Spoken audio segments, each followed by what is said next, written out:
Sin ninguna duda y sin protocolo, sin trampina, yo, si me marcho para mi casa sin subir, hubiera gozado y hubiera disfrutado igual. Porque el entrar por esas puertas, escuchar una verdadera adoración, porque la verdadera adoración es en conjunto toda la iglesia. Escuchar a este coro de hermanas tan bendecido, la verdad que no quisiera yo romper esta gloria que hay, pero como sé que no depende de mí y que su palabra nunca falla, así que dichoso, alegre, lleno de gracia en compartir este culto con todos ustedes.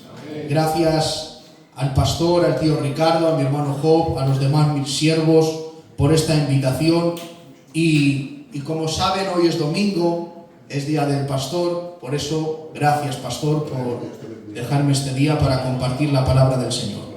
Bueno, como yo no he venido a hablar de mí, sino que he venido a hablar de Él. Amén. Y tenía alguna duda de qué mensaje compartir, pero entre la alabanza que ha cantado las hermanas y los textos que ha dicho mi hermano Job, me ha sido confirmado la palabra del Señor. Vamos a leer Hebreos capítulo 8. Y dice el rótulo, que es la perícopa, el mediador de un nuevo pacto. Dice, ahora bien, el punto principal de lo que venimos diciendo es que tenemos tal sumo sacerdote, el cual se sentó a la diestra del trono de la majestad en los cielos. Lo que me llama la atención es que el autor de los Hebreos, un autor desconocido, como ustedes bien saben, escribe el capítulo 8 y dice, ahora bien, coma, hay una coma, hay un para, detente. Ahora bien, coma, el punto principal de lo que venimos diciendo. Y ahora la pregunta que tenemos que decir al texto para entender el contexto, es decir, ¿qué vienes diciendo anteriormente para decir que esto que estamos leyendo es el punto principal de todo lo que hemos leído? Tenemos que rebobinar a Hebreos capítulo 1 y dice, Dios ha hablado por su Hijo, y dice Dios, habiendo hablado muchas veces y de muchas maneras en otro tiempo a los padres por los profetas, en estos postreros días nos ha hablado por el Hijo, a quien constituyó heredero de todo y por quien asimismo hizo el universo.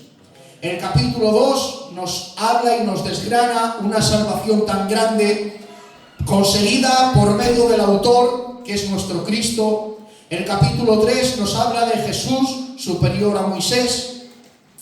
En el capítulo 5 nos habla de Jesús como el gran sumo sacerdote. En el capítulo 6 sobre la advertencia de la apostasía. En el capítulo 7 el sacerdocio de Melquisedec. Y ahora en el capítulo 8 empezamos diciendo, ahora bien, el punto principal de lo que venimos diciendo. ¿Cuál es el punto principal? Que estamos hablando desde el capítulo 1 al capítulo 8 del protagonista, del autor de la historia, que se llama Jesucristo, el Hijo del Dios viviente. Y nos podemos encontrar en el capítulo 3 como el autor de los Hebreos dice que Jesús es superior a Moisés, Jesús es superior a los ángeles, y claro que sí, porque te voy a decir algo, el punto principal del libro de Hebreos no es Moisés, el punto principal del libro de Hebreos no son los ángeles, el punto principal del libro de Hebreos es el Hijo de Dios. ¿Y qué digo yo del libro de Hebreos? No, es el punto principal de toda la Biblia. ¿Y qué digo yo de toda la Biblia? Es el punto principal de todas nuestras vidas. Porque les voy a decir algo, el protagonista, el lugar, el autor, no somos nosotros. ¿Qué vamos a ser nosotros los protagonistas? El único protagonista, el único que se merece la gloria, se llama Jesús, el Hijo de Dios. ¡Aleluya! El protagonista es Jesús. El punto principal de nuestra vida tiene que ser Él. El punto principal de nuestros cultos tiene que ser Él. El punto principal de nuestras casas, de nuestras familias, de nuestros matrimonios tiene que ser Él. Porque te voy a decir algo. Si Jesús no es el punto principal, entonces no es nada. Lo vuelvo a repetir. Si Jesús no es el punto principal en tu vida, entonces no es nada. Porque Dios tiene que ser lo excelente. Dios no te manda a ser el primero. Dios no te manda que Él sea el primero en tu vida. ¿Qué dices? No. Porque el Señor nos conoce que somos tan malos y de tan mal material que Dios no nos exige que Él sea el primero. Dios te exige que sea el único. Eso es totalmente diferente. Dios no te exige el primero, Él tiene que ser el único. Porque Dios es incomparable. No se puede comparar ni a nada ni nadie. Ahora bien, el punto principal de lo que venimos diciendo es que tenemos tal sumo sacerdote. Y ahora mi pregunta es, a ver, no puedes decir, venimos diciendo que tenemos un sumo sacerdote. No, pero la palabra tal aquí marca una diferencia. Dice, diciendo que tenemos tal sumo sacerdote. Aquí hay una diferencia. Este es diferente. Este no es igual que los demás. Este es tal sumo sacerdote. No es un sacerdote cualquiera. Este no es un sacerdote normal. Este es diferente. Y yo me preguntaba por qué Jesús, como sumo sacerdote, es diferente a los demás. Todos sabemos que en el Génesis, Adán y Eva desobedecen el mandamiento que les da Dios. Pecan, desobedecen, comen del fruto y por medio del pecado entra todo lo malo que podemos ver y que podemos contemplar en este tiempo. Entra por medio del pecado las enfermedades, entra por medio del pecado las tragedias, entra por medio del pecado la muerte física y la muerte espiritual. Todas cosas que podemos ver son consecuencias del pecado. Pero ahora, Dios, para tener comunión con el hombre, hace un pacto con el hombre. Y el pacto es por medio de sacrificios.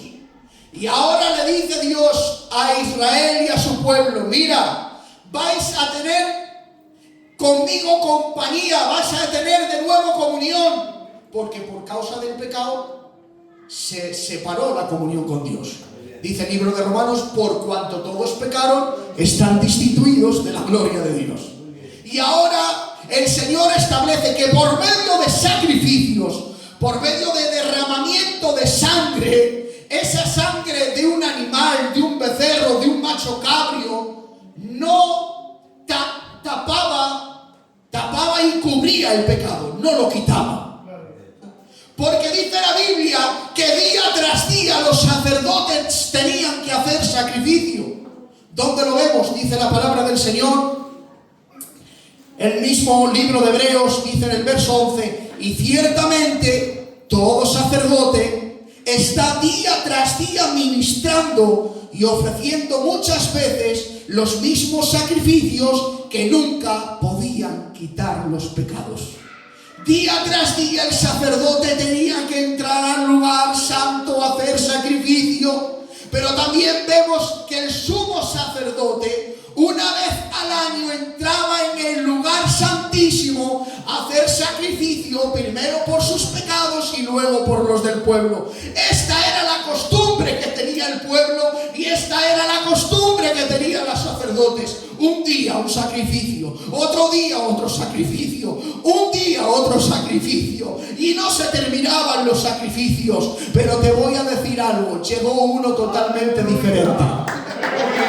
Por eso, cuando ha entendido el libro de Hebreos, que este no es un sacerdote normal, que este no es un sacerdote cualquiera, dice, tengo que escribir que este es diferente, y dice, es que tenemos tal sumo sacerdote, este no es igual que los demás, este es diferente, porque dice la Biblia que tenemos tal sumo sacerdote que se compadece de nuestras debilidades, uno que fue tentado en todo conforme a nuestra semejanza, pero sin pecado.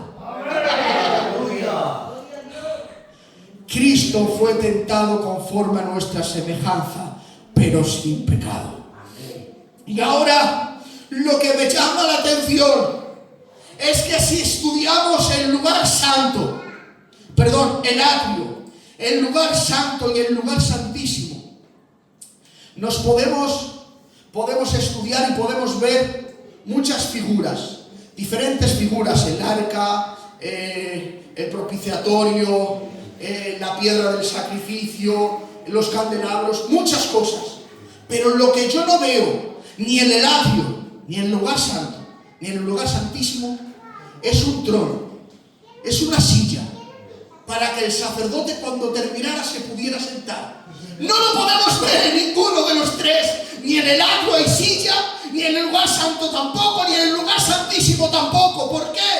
Porque día tras día tenían que hacer sacrificio tras sacrificio y el sacerdote no se podía sentar, no podía descansar porque al día siguiente tenía que hacer sacrificio de nuevo. Pero he aquí una buena noticia, dice el libro de Hebreos en el verso que hemos leído, el cual se sentó. No había otro sacerdote que se pudiera sentar, porque tenían que hacer sacrificio tras sacrificio. Pero Jesús hizo un solo sacrificio y dice el autor de Hebreos, uno y para siempre. Por eso Él es el único que se pudo sentar. Porque su sacrificio es una vez y para siempre. Ya no hace falta más sacrificios. Ya no hace falta más derramamiento de sangre. Ya no hace falta más animales. La sangre de Cristo ha sido válida. La sangre de Cristo ha sido perfecta. La sangre de Cristo ha sido sin tacha, sin pecado, sin arruga. Porque te voy a decir algo y a ver cómo responde la iglesia de casa de Dios. Mi Cristo nació santo. Mi Cristo vivió santo. Mi Cristo fue sacrificado santo. Pero mi Dios al tercer día resucitó entre los muertos, también santo. Porque ni el mundo, ni el pecado, ni Satanás lo pudieron manchar. Gloria a nuestro Dios. Gloria a nuestro Dios. Él es el único que se pudo sentar. Ya no hace falta más sacrificios. Ya está todo hecho. Ya está todo cumplido. Ya no hace falta más derramamiento de sangre. Oh Dios. Y ahora digo, ¿por qué ha sido tan perfecto el sacrificio de Cristo? ¿Por qué Cristo con una vez ha podido quitar y anular los demás sacrificios? Ya no hace falta más. El sacrificio de Cristo fue completo. Y ahora, leyendo el Antiguo Testamento, nos damos cuenta que cuando hacía el sacerdote el sacrificio con el animal, con el cordero, tenía que ser un cordero perfecto, sin tacha, sin problema, sin una falta. Y ahora, cuando el sacerdote encontraba el animal adecuado para el sacrificio, decía una palabra y decía tetelestai. He encontrado el cordero perfecto para hacer el sacrificio. Y ahora venimos a nuestro Cristo. Y ahora, estando en la cruz, nos describe el autor de Hebreos, hermanos, que Él es el gran sumo sacerdote, que traspasó los cielos, traspasó el atrio, traspasó el lugar santo y traspasó el lugar santísimo para hacer como sacerdote, para derramar su propia sangre y sacrificarse él mismo. Digo, pero no está completo, porque yo veo que eres el gran sumo sacerdote, Pero a ti como víctima, no ha habido ningún sacerdote que te examinara. No ha habido ningún sacerdote que dijera: Tetelestai, esta es la víctima y el cordero perfecto para el sacrificio. Y ahora el Señor, por medio de la palabra, me hablaba y me decía: ay, Daniel, qué tontorrón eres. Yo lo que hago lo hago bien, y yo lo que hago lo hago completo. El autor de Hebreos describe a Cristo como el sacerdote. Pero ahora acompáñame al río Jordán. Dice que está Juan el Bautista bautizando para arrepentimiento de pecados. Y ahora se asoma Cristo por el Jordán. Y ahora Juan el Bautista se le queda mirando y dice: ¡ay! ¡He ahí el Cordero de Dios que quita el pecado del mundo! ¿Saben qué? Juan el Bautista, como ustedes bien saben, venía de familia sacerdotal. Por eso, el sacerdote que dijo: Tetelestai, este es el Cordero perfecto, fue Juan el Bautista en el Jordán, diciendo: he ahí el Cordero de Dios que quita el pecado del mundo. Por eso el sacrificio de Cristo es tan completo, es tan perfecto, que el mismo Cristo es el sacerdote y la víctima. ¡Ay! El mismo Cristo es el sacerdote y es la víctima. Aleluya. Por eso no ha habido sacrificio más completo que el de él. Amén. Y ahora dice: el cual se sentó a la diestra del trono de la majestad en los cielos.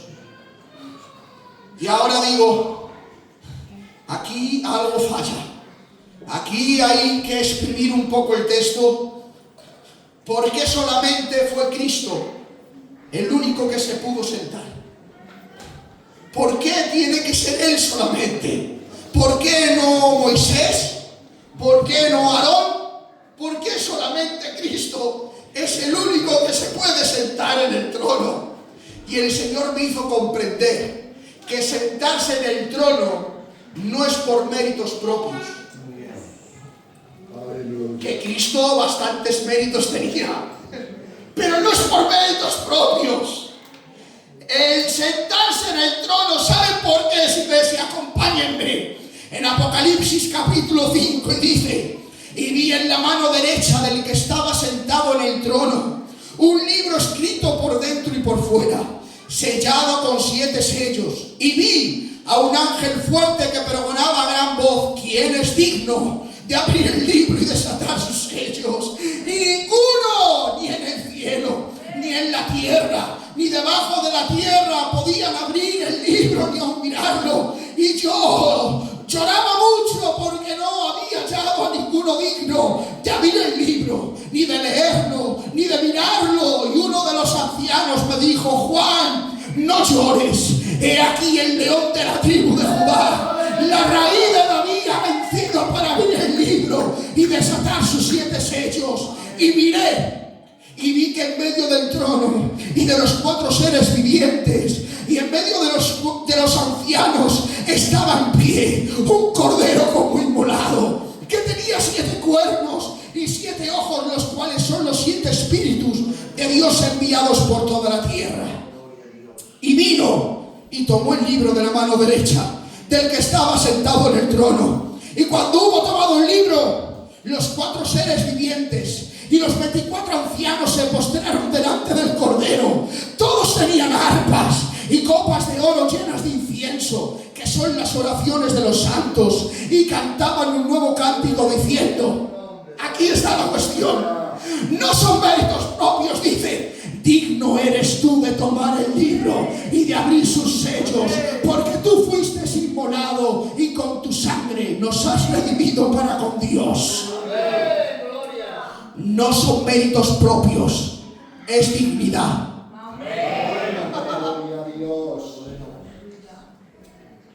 Por eso, ahora podemos entender que Cristo es el único digno de poderse sentar en el trono, porque no es por méritos propios, es por dignidad. Y Él es el único digno de sentarse en el trono, porque iglesia de casa,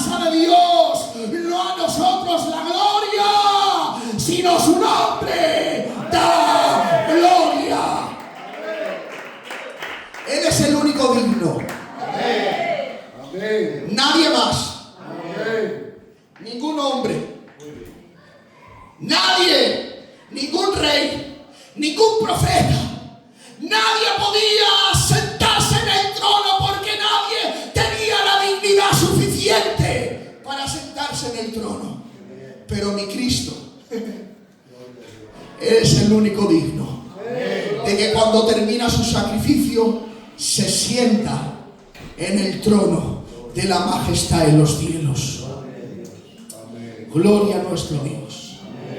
Y te voy a decir algo. ¡Qué esperanza! ¡Aleluya! ¡Qué grandeza! ¡Qué gran bendición ver a nuestro Dios sentado en el trono! Eso quiere decir que ya no hace falta hacer más cosas. En Cristo estás completo. Ay, es la mejor noticia que vas a escuchar durante todo el día. Porque he entendido que la mejor noticia no es que te cojan a trabajar fijo, que es bueno. Y la mejor noticia no es que te venga la carta de la Seguridad Social de la mitad con atrasos, que no. La mejor noticia es que en Cristo estás completo. Tranquilo, tranquila. Él lo ha hecho todo. Y ahora, a los que son suyos, a los que son sus hijos, a los que por medio de la palabra y el Espíritu Santo han nacido de nuevo, y el Espíritu les ha regenerado, y les ha quitado el corazón de piedra, y les ha puesto uno de carne conforme a la voluntad de Dios. Para todos ellos que son hijos de Dios, ver a Cristo sentado en el trono es una alegría, es una esperanza, porque eso nos asegura que su sacrificio ha sido acepto, y nos asegura que Él muy pronto vendrá. Cristo viene. Cristo viene. Y es una buena noticia, ¿verdad? Es una buena noticia. Pero para los que son hijos.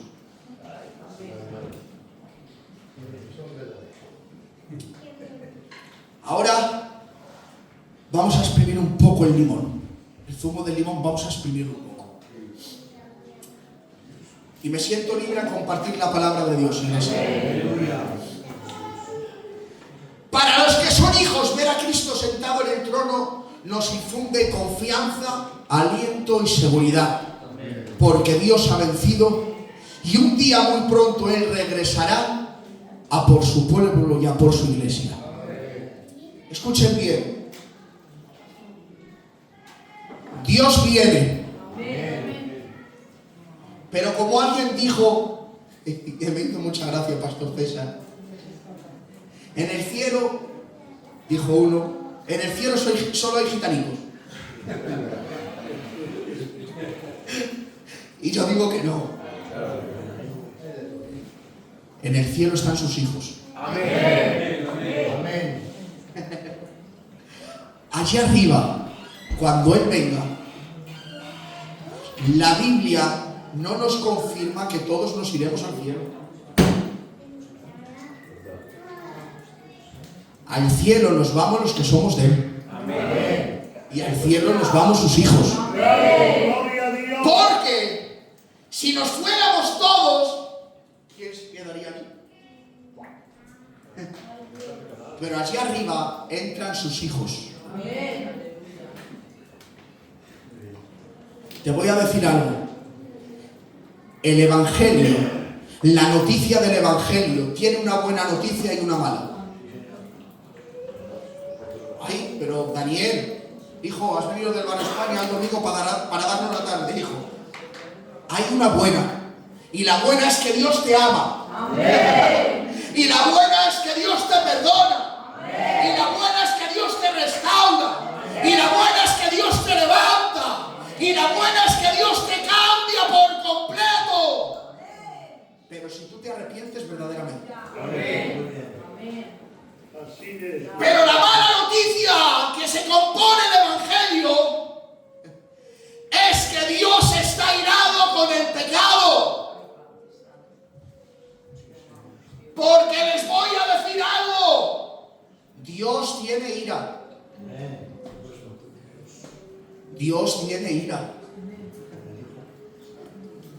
Y cuando Dios venga y se lleve a los suyos, los que queden aquí saben lo que van a experimentar. Su ira. Muy bien. Y no hay cosa que me dé más reverencia, más respeto que la palabra de Dios. Amén. Y este texto me infunde mucho temor. La Biblia no es gitana. Amén. Y al no ser gitana, la Biblia no es ajena como nosotros. Y dice la Biblia, honroso. Ay, Dios mío. Honroso es caer en las manos de un Dios airado. Honroso es caer en las manos de un Dios airado. Y todo aquel que me esté escuchando en este culto y en esta